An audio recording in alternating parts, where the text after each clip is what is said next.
Hello friends, नमस्कार। तो इस लेक्चर में हम लोग भारतीय न्यायपालिका के थर्ड टायर पर यानी कि तीसरे स्तर पर बात करेंगे।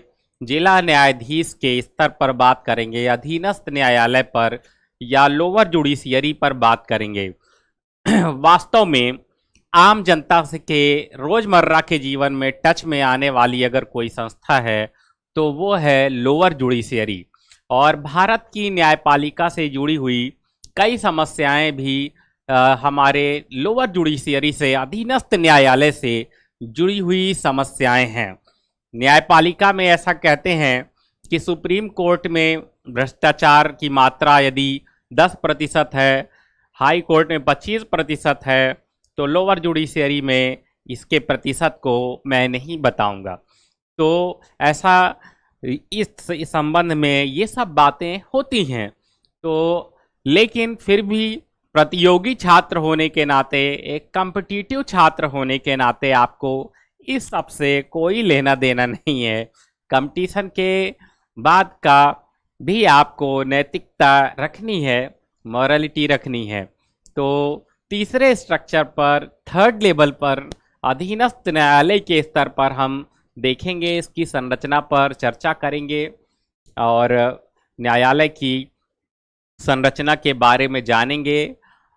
कुछ लोग विशेष रूप से जुडिशियल सेवाएं होती हैं, उनके लिए भी लोग तैयारी करते हैं। कुछ लोगों का सपना होता है न्यायाधीश बनने का, और न्याय करने का सपना होता है, जस्टिस बनने का। तो महत्वपूर्ण है। सुबह ये एक बड़ा अवसर होता है कि कभी आपको वैसा अवसर प्राप्त हो। लेकिन इससे भी बड़ी बात है कि न्याय का लोगों तक पहुंचना, का कानून का लोगों की सुविधा के लिए कार्य करना, ये ज़्यादा महत्वपूर्ण है। कभी भी प्रशासन का हिस्सा अंग हो, चाहे न्यायपालिका का अंग हो, जो अंतिम जो लेवल होता है, जो ग्राउंड लेवल पर जो काम करने वाले लोग होते हैं, उनका स्थान, उनका बहुत महत्व होता है, उनकी कार्यप्रणाली का, उनकी भूमिका का। तो अधीनस्थ न्यायालय उसी तरह नींव है भारतीय न्यायपालिका के थ्री टायर स्ट्रक्चर का।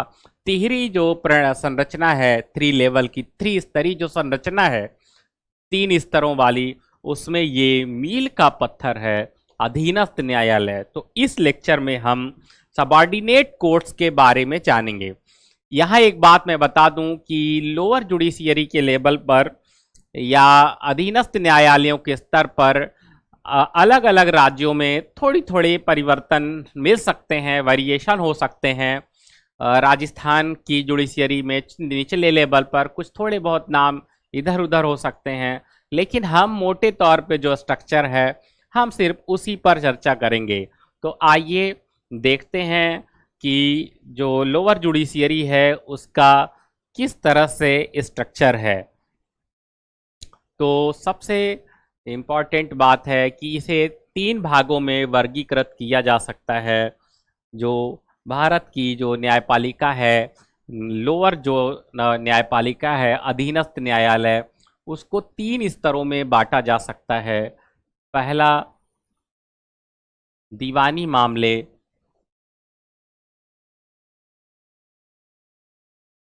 दीवानी मामले।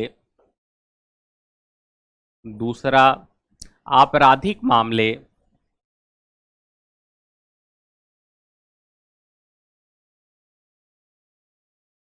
आपराधिक मामले।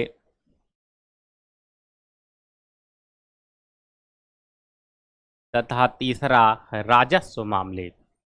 राजस्व मामले।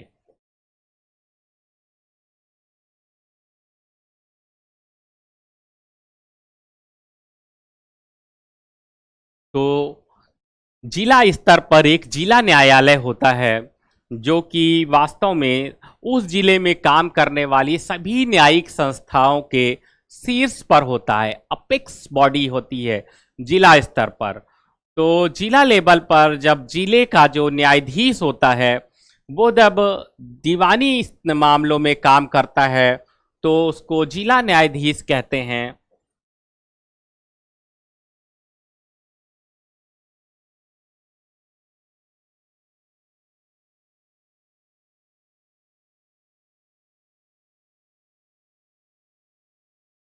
कहते हैं। और जब वो आपराधिक मामलों में भूमिका निभाता है, कार्य करता है जज के रूप में, क्रिमिनल मामले में जब अपना रोल प्ले करता है तो उसे सत्र न्यायाधीश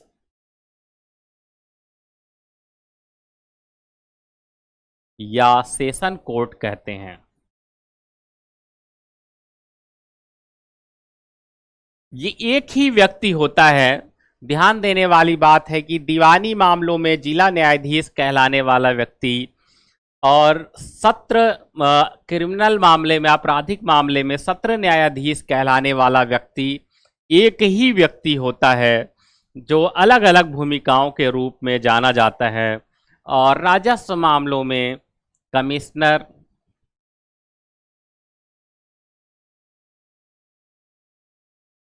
प्रमुख, फिर कलेक्टर, इस तरह से हायरार्की बनी हुई है। तो दीवानी मामलों में जिला न्यायाधीश से नीचे कौन कौन से न्यायाधीश आते हैं, आपराधिक मामलों में, फौजदारी मामलों में, क्रिमिनल मामलों में कौन कौन से लोग सत्र न्यायाधीश से नीचे आते हैं, इसके बारे में हम जानकारी प्राप्त करेंगे। इनमें क्या क्या अंतर होता है हम ये भी देखेंगे। तो देखते हैं क्या क्या व्यवस्थाएं दी हुई हैं संविधान में। सत्र न्यायाधीश के नीचे कौन लोग हैं, दीवानी मामले के नीचे कौन कौन से लोग हैं, इस पर हम अपनी चर्चा करते हैं। लेकिन इससे पहले हम आपको ये बताना चाहेंगे कि भारत में अधीनस्थ न्यायालय संबंधी जो प्रावधान है वो किस अनुच्छेद में है। तो संविधान के अनुच्छेद 233 में अधीनस्थ न्यायालय, संविधान के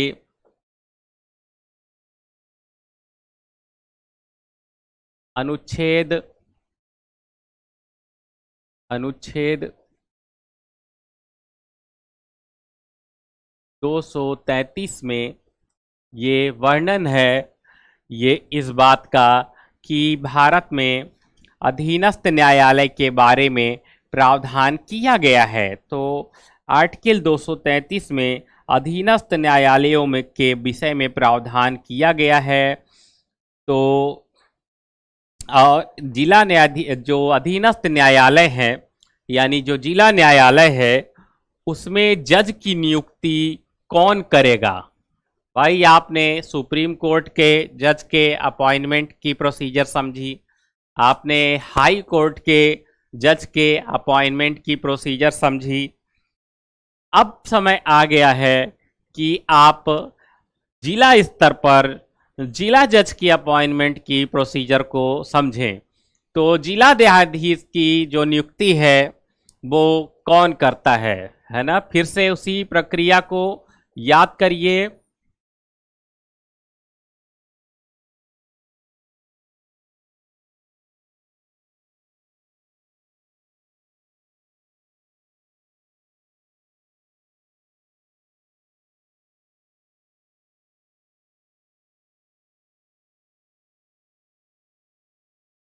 याद कीजिए उसी प्रक्रिया को कि कौन नियुक्त करता है। तो राष्ट्रपति नियुक्त करते हैं कि राज्य का राज्यपाल नियुक्त करता है। तो पहली बार हाई कोर्ट यद्यपि राज्य के अंदर होते थे, राज्य का क्षेत्राधिकार भी होता था, टेरिटोरियल जुरिस्डिक्शन होता था उच्च न्यायालय का। अगर आप भाषा देखें हाई कोर्ट की तो लिखा है प्रत्येक राज्य का अपना एक उच्च न्यायालय होगा। खास बात है, अधिकार है ना, कहते हैं ना अपना सपना ही सही मगर अपना तो है। तो वैसे ही हर राज्य का अपना एक उच्च न्यायालय होगा, बड़ी बात है। सुप्रीम कोर्ट के बारे में तो कोई नहीं कह सकता। सुप्रीम कोर्ट से कहा गया भैया दिल्ली वालों को लगता है कि सुप्रीम कोर्ट दिल्ली में है तो वहाँ दिल्ली का हो जाता है। जजेज भी जो है जब तक उच्च न्यायालय में रहते हैं तब तक तो ठीक है, उसके बाद जब दिल्ली पहुंच जाते हैं तो दिल्ली वाले हो जाते हैं। दिल्ली वालाज एक टर्म प्रचलित है। तो सदैव सर्वदा सत्ता का जो केंद्र होता है वो लोगों को लुभाता है। आपने इतिहास देखा होगा, उज्जैनी हो गया, कन्नौज हो गया, कोलकाता हो गया और दिल्ली, आगरा, तो ऐसे जो केंद्र हैं सत्ता के वो लुभाते रहते हैं। तो सुप्रीम कोर्ट के विषय में बात होती है कि आप तो दिल्ली वालाज हो गए।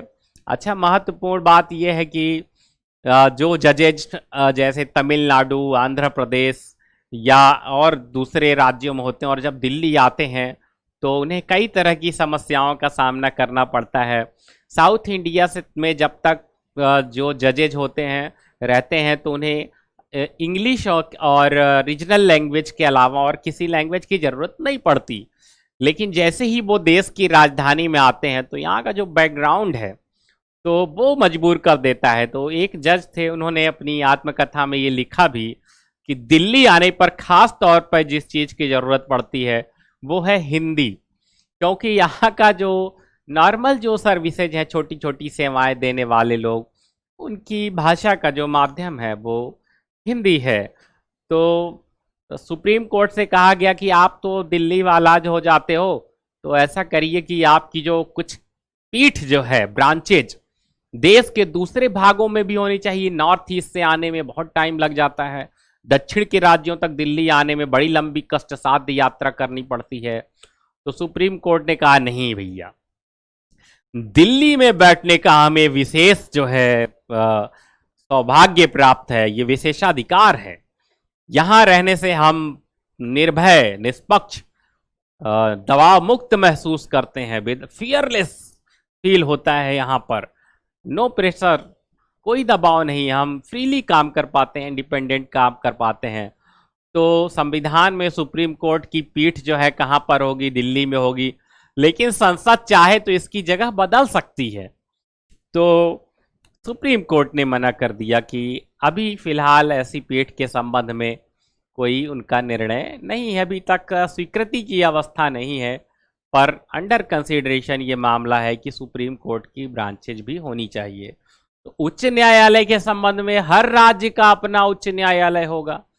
लेकिन जो बात मैं बताना चाह रहा था वो ये था कि हर राज्य का अपना उच्च न्यायालय होगा, लेकिन राज्य के उच्च न्यायालय के न्यायाधीश की नियुक्ति राज्यपाल नहीं कर रहे थे। कौन कर रहा था? जोर दीजिए दिमाग में।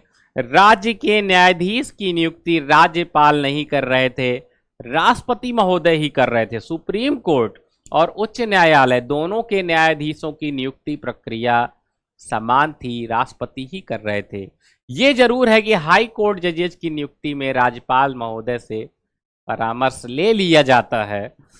तो पहली बार ये राज्य के अंदर राज्यपाल की स्पष्ट भूमिका है कि जिला न्यायाधीश की नियुक्ति कौन करेगा? जिला न्यायाधीश की नियुक्ति कौन करेगा? बोल कौन, पहचान कौन, नियुक्ति कौन करेगा?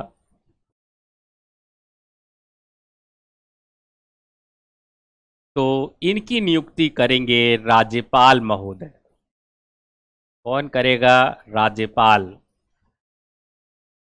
पूछना किससे है? तो उस राज्य के उच्च न्यायालय से। उस राज्य के उच्च न्यायालय से परामर्श के पश्चात।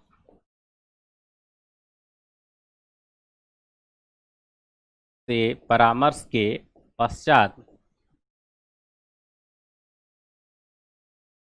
पश्चात तो जिला न्यायाधीश डीजे की नियुक्ति, जिला न्यायाधीश या डीजे,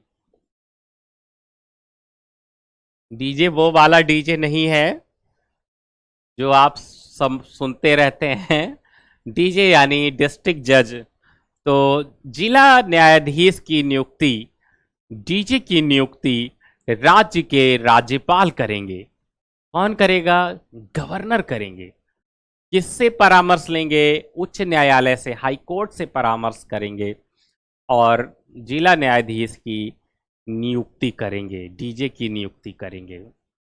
ठीक है, भारत की जो लोअर कोर्ट है, भारत का की जो अधीनस्थ न्यायपालिका है, सबॉर्डिनेट कोर्ट्स है, उसके न्यायाधीश की नियुक्ति, जिला न्यायाधीश की नियुक्ति डिस्ट्रिक्ट जज की भारत के में उस राज्य के राज्यपाल करेंगे। और राज्यपाल किससे परामर्श करेंगे? तो उच्च न्यायालय से परामर्श करेंगे। ठीक है ना? परामर्श का बड़ा इंपॉर्टेंस है एडवाइज लेने का। और ये पॉलिटी के अंदर ये जो एडवाइज है ये बड़े बड़े गुल खिलाती है।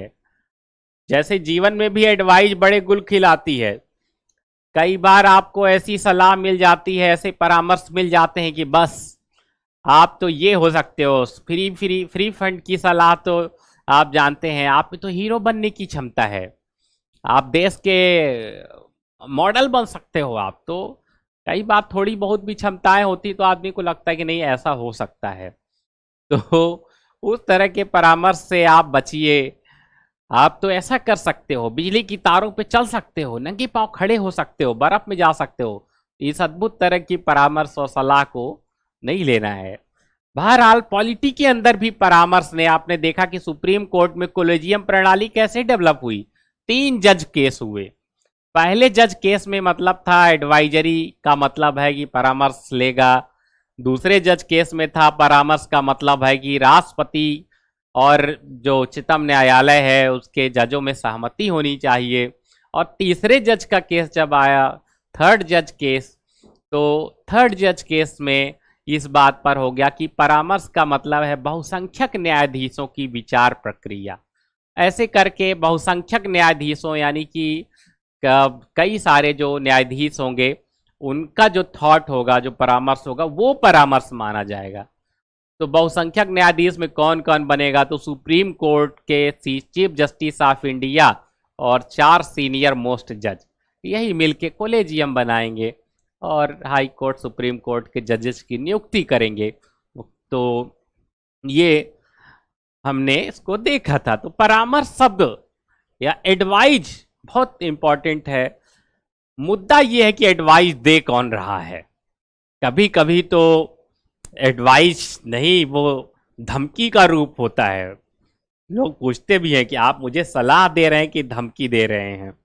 जैसे पिताजी कहते हैं कभी कभी, किसी किसी दिन जब उनका मूड आता है तो कहते हैं कि सुधर जाओ, या सुना है कि आजकल तुम्हारा जो 12 बजे से 3 बजे का समय है या 3 बजे से 6 बजे का जो समय है, आधिकारिक समय जो छात्रों के जीवन में माना जाता है, हालांकि मल्टीप्लेक्सेज वगैरह में टाइमिंग बदल चुकी है, तो लेकिन पिताजी के जमाने का तो अभी वही चल रहा है।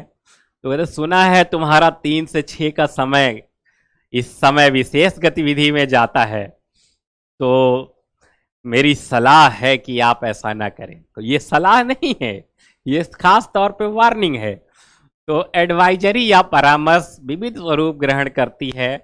सुप्रीम कोर्ट के मामले में आपने इस बात को ऑब्जर्व किया और देखा कि सलाह किस तरह से कोलेजियम प्रणाली को जन्म देने वाली बन गई। बीज थे और उससे वृक्ष बन गया। तो यहाँ पे क्या करना है? राज्यपाल जी हाईकोर्ट के जजेस से परामर्श लेंगे, बातचीत करेंगे अगर जिला न्यायाधीश की नियुक्ति करनी है। दूसरी बात है कि जिला न्यायाधीश की नियुक्ति नहीं करनी है, अब उससे अलग किसी और जो न्यायालय हैं, डीजे का पोस्ट तो पूरे जिले में एक ही होगा, डिस्ट्रिक्ट जज एक जिले में एक जिला न्यायालय और उसके प्रमुख डिस्ट्रिक्ट जज जिला न्यायाधीश एक पोस्ट होगी, उसकी नियुक्ति तो ऐसी होगी। अन्य लोगों की जो अन्य न्यायालय हैं, जो स्ट्रक्चर है भी हम देखेंगे, उनकी नियुक्ति कौन करेगा? तो उनकी नियुक्ति भी उस राज्य का राज्यपाल ही करेगा। और लेकिन वह जो राज्यपाल है वो क्या करेगा कि वहां के जो लोक सेवा आयोग है उससे परामर्श करेगा या उससे परामर्श के पश्चात बनाए गए नियमों के आधार पर करेगा। तो महत्वपूर्ण बात है कि इसमें जिला न्यायालय से भिन्न लोगों की नियुक्ति राज्य का राज्यपाल करेगा। जिला न्यायाधीश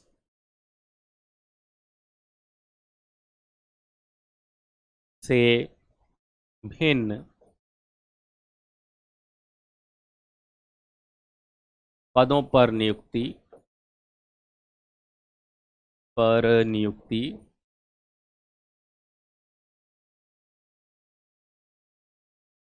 उस राज्य के राज्यपाल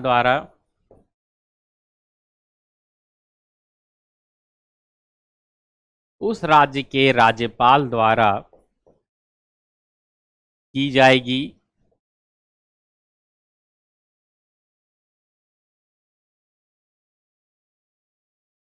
और परामर्श किससे लेंगे? परामर्श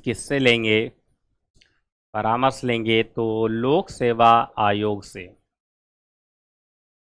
लोक सेवा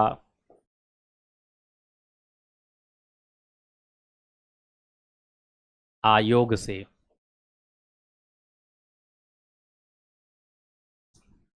किससे परामर्श लेंगे?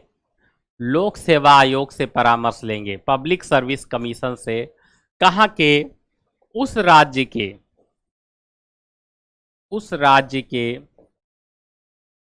लोक सेवा आयोग से परामर्श लेंगे, पब्लिक सर्विस कमीशन से। अब ये जो पब्लिक सर्विस कमीशन है, इसका परामर्श भी क्या है? इसका परामर्श भी साधारण प्रक्रिया नहीं है।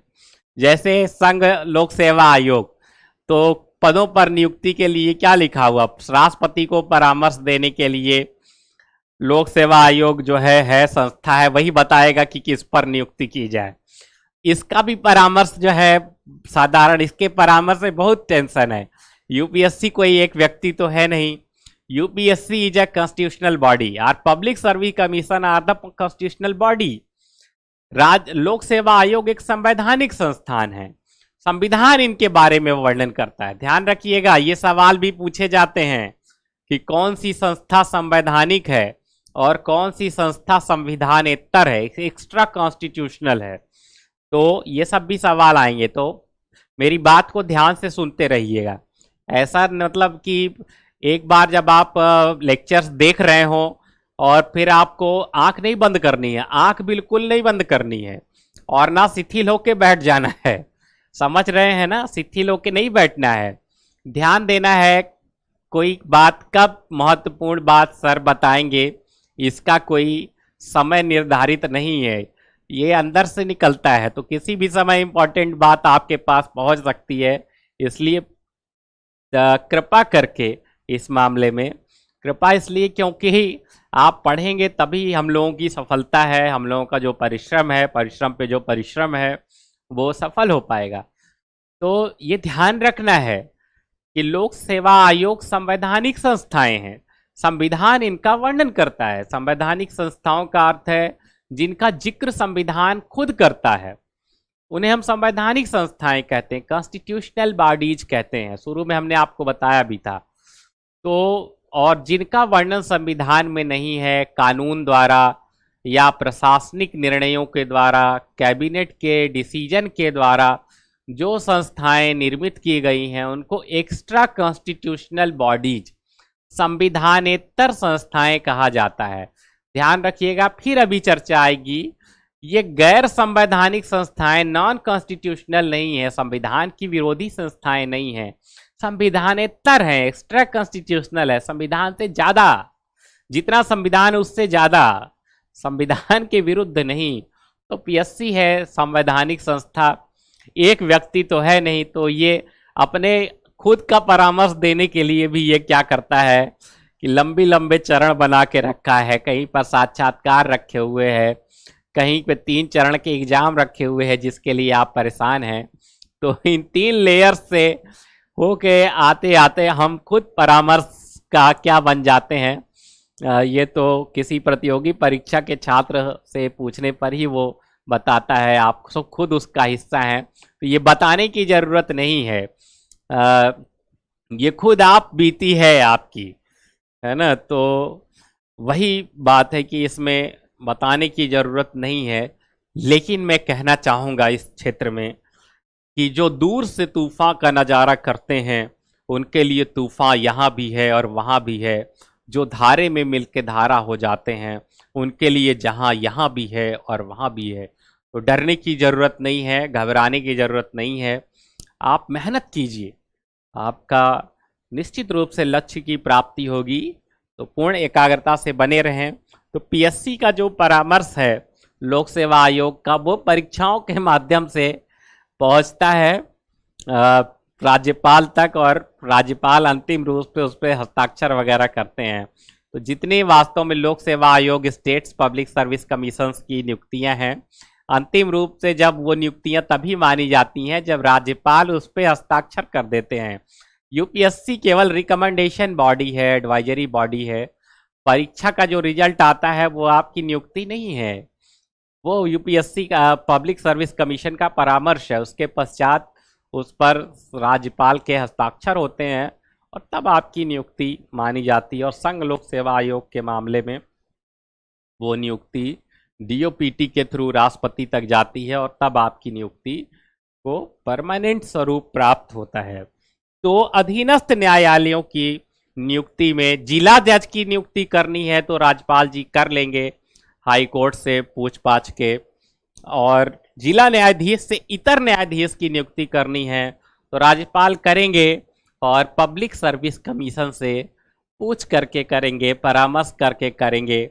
अच्छा, संविधान ये कहता है, अभी हम पढ़ेंगे लोक सेवा आयोग वाले चैप्टर पर चलेंगे और वहां हम देखेंगे कॉन्स्टिट्यूशन ये कहता कि अगर कोई कार्यवाही, कोई सलाह यूपीएससी की नहीं मानी गई है तो उसका कारण बताओ, उसका लिख के दीजिए। सरकार ने या राष्ट्रपति के द्वारा कोई परामर्श नहीं माना गया है तो उसकी क्या वजह थी।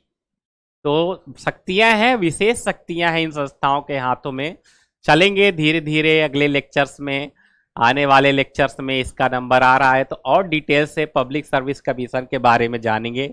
यहाँ इतना ही कि जिला न्यायाधीश से भिन्न किसी पद पर नियुक्त करनी है, न्यायिक पद है, जुडिशियल ऑफिस है ना, तो वैसे में राज्यपाल सहायता लेंगे और लोक सेवा आयोग की भूमिका होगी यहाँ पर। तो महत्वपूर्ण है इस संबंध में। तो चलिए और बातें जानते हैं कि जिला न्यायाधीश नियुक्त होने के लिए योग्यता क्या है।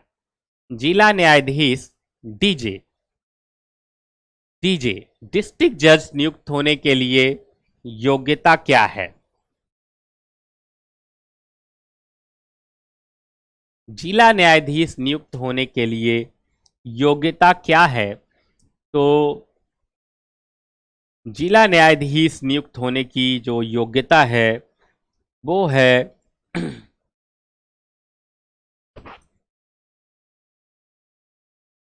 नियुक्ति की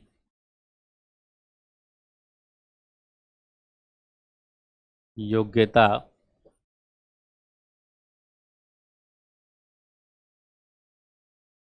क्या है।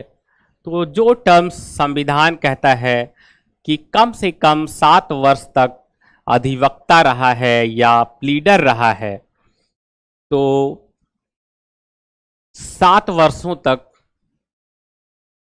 7 वर्ष तक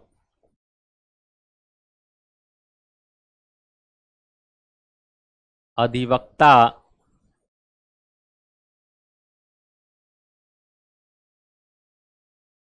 या प्लीडर रहा है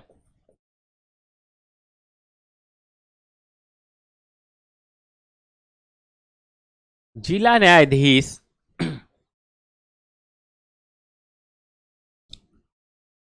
7 वर्ष तक अधिवक्ता या प्लीडर रहा है और उसकी नियुक्ति की सिफारिश उच्च न्यायालय ने की है। अगर पहले से ही जुडिशियल सेवा में है तो निचले अदालतों में है, अगर पहले से न्यायिक सेवा में नहीं है, न्यायिक सेवा में नहीं है, नहीं है। अगर न्यायिक सेवा में है तब तो प्रोन्नति वगैरह, प्रमोशन वगैरह से पहुंच जाएगा, वहां पे डीजे बन जाएगा, डिस्ट्रिक्ट जज हो जाएगा। जुडिशियल सर्विस में नहीं है तो 7 वर्ष तक अधिवक्ता या प्लीडर रहा हो तो ऐसे व्यक्ति की नियुक्ति जिला न्यायाधीश के रूप में की जा सकती। 7 वर्ष तक की वकालत या प्रैक्टिस उसकी होनी चाहिए। ऐसे व्यक्ति की नियुक्ति जिला न्यायाधीश के रूप में की जा सकती है। तो चलिए कुछ बातें देखते हैं कि भारत का जो अधीनस्थ न्यायालय है उसके स्ट्रक्चर्स के बारे में कुछ बातें देखते हैं। तो क्या प्रावधान है, तो आइए थोड़ा सा चर्चा। जिला न्यायाधीश हमने बताया था, जो 3 लेयर आपको 3 वर्गीकरण था। तो दीवानी मामले में दीवानी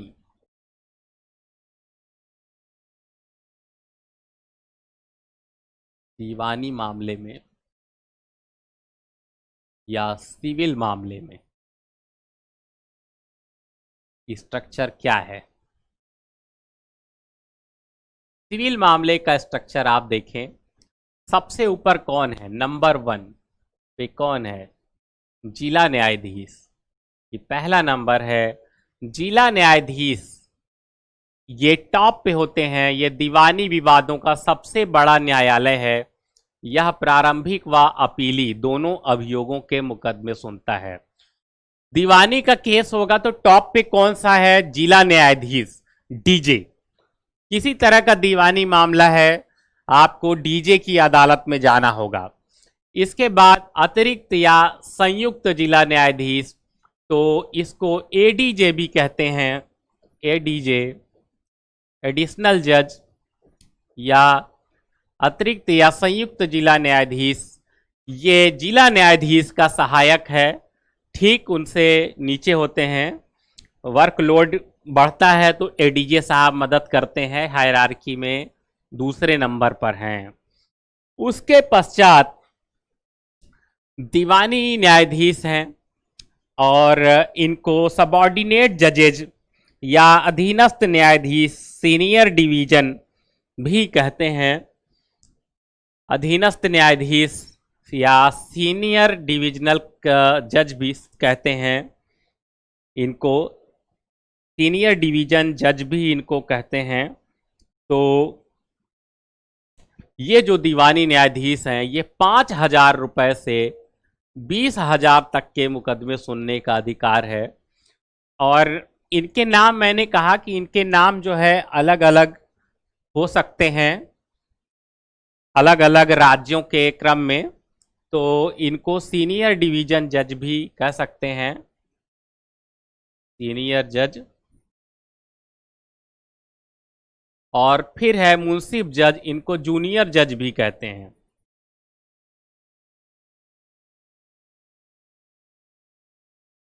तो जो मुंसिफ कोर्ट है, ये जो मामला है वो 2,000 से 5,000 तक के मुकदमे को सुनने का अधिकार रखता है। इसके बाद लघुवाद या खलीफा न्यायालय है, 3,000 रुपये तक के मुकदमे सुनता है।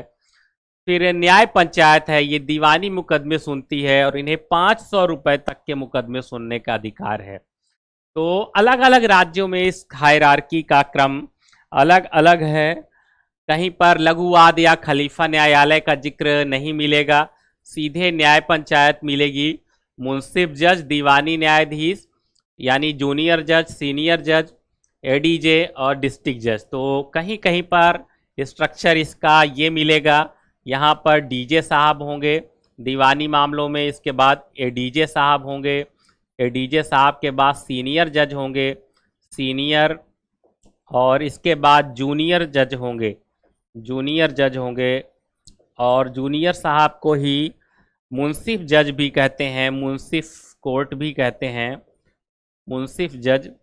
और जूनियर के बाद न्याय पंचायत, न्याय पंचायत। तो ये अत्यंत कम राशि के मुकदमे सुनती है। न्यायपालिका के दीवानी मामलों में सबसे निचले लेवल पर है न्याय पंचायत। तो इसलिए ये स्ट्रक्चर है दीवानी मामलों का। बहरहाल जिला न्यायाधीश और एडीजे लगभग सभी राज्यों में पद जरूर हैं, उसके नीचे थोड़ा सा चेंजेज हो सकता है। राशि में भी, मुकदमे सुनने में भी अंतर है। कहीं कहीं 50,000 तक की किसी भी मूल्य के सीनियर डिवीजन किसी भी मूल्य के मुकदमे की प्रारंभिक सुनवाई कर लेता है। यहाँ पर तो दीवानी न्यायाधीश या सीनियर जज के मामले में कहीं कहीं पर उनको किसी भी मूल्य के प्रारंभिक मामले सुनने का अधिकार है, जबकि अपीली मामले का अमाउंट अलग अलग कर रखा है। तो इसमें अंतर है और इस डिफरेंस को आप समझते रहिए। तो ये है। इसके पश्चात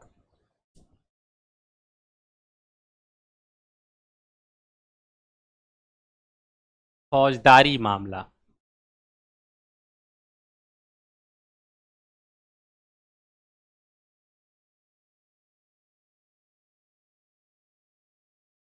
या आपराधिक मामला, आपराधिक मामला या क्रिमिनल केसेज में।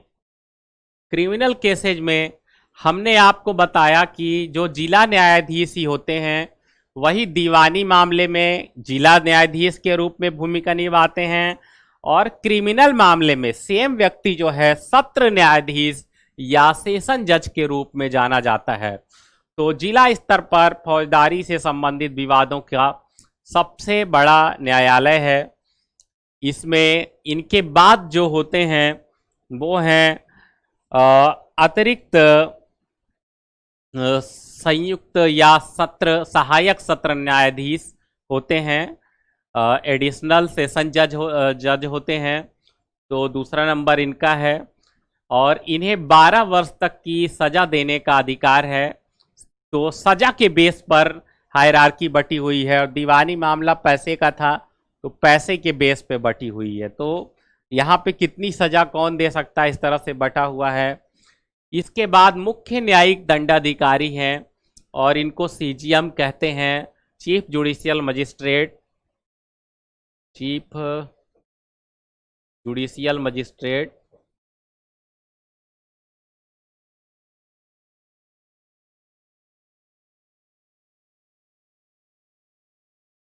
State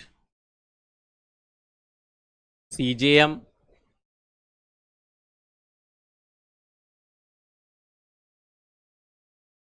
CJM.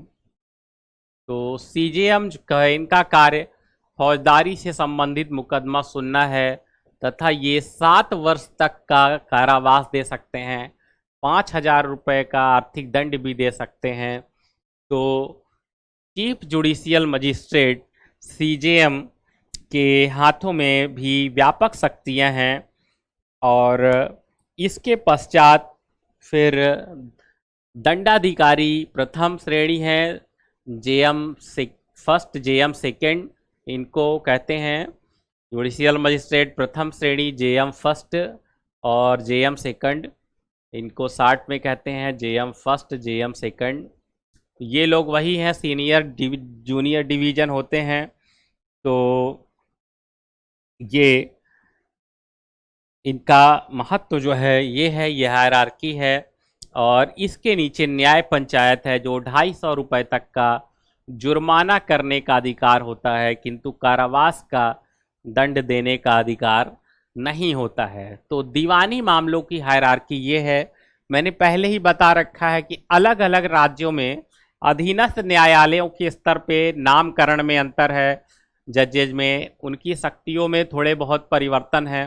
तो ये डिफरेंट भी हो सकता है इस मामले में, जहाँ अलग अलग पुस्तकों में भी अलग अलग ढंग से लिखा हुआ है। तो ये जानकारी है, आप इतना जानें। सत्र न्यायाधीश, सहायक सत्र न्यायाधीश और सीजेएम और JM first and JM second, ये लगभग व्यवस्था है, ज़्यादातर राज्यों में मिलेगी ये व्यवस्था। तो अधीनस्थ न्यायालय की हायरार्की पर ये हमने बात देखी। तो चलते हैं आगे। कुछ चीज़ें इसमें, जैसे राजस्व मामलों में, तो राजस्व परिषद, रेवेन्यू बोर्ड, विवादों की सुनवाई का सबसे बड़ा न्यायालय होता है। विवादों की सुनवाई का सबसे बड़ा न्यायालय होता है। उसके बाद आयुक्त होते हैं।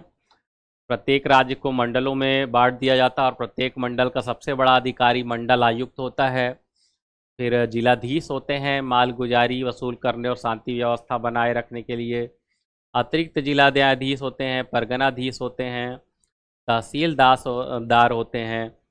और इस प्रकार ये रेवेन्यू का सिस्टम है, राजस्व का सिस्टम है। तो महत्वपूर्ण बात है, अधीनस्थ न्यायालयों की जो व्यवस्था है उसको हमने देखा।